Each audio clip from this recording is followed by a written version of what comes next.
পোদো পোদো এদিকে আয়। এই যে তাকাও তাকাও। তুমি কি সবাইকে বলেছো শুভ মহাসপ্তমী বলেছো? দেখো ওর কিচ্ছু এসে যায় না, দেখো ওর কিচ্ছু এসে যায় না। পোদো চ বেরু যাবো, চ ঠাকুর দেখতে যাবো, চ যাবি কি ঠাকুর দেখতে?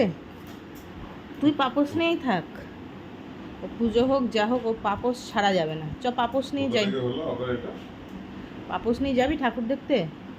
তোকে ঢুকতে দেবে না। এরম এরম দেখ, পাপোশ বিছানার ওপর তুলছে। ও মা, পাপোশ নিচ্ছ কেন তুমি? কেন নিচ্ছ পাপোশ? দেখ বিছানার ওপর পাপোশ তুলেছে। যা যা, দেখো পুজো হোক যা হোক ওর পাপোশ নেওয়া চাই, ও পাপোশ নিয়েই ঘুরবে। চ ঠাকুর দেখা আসি, পাপোশ নিই চ। ওর কি ফেভারিট পাপোশ, চল পাপোশ নিয়ে যাই চল। এই বালিশ নিচ্ছিস কেন? এই বালিশ নিচ্ছিস কেন? কেন নিচ্ছিস বালিশ? চল।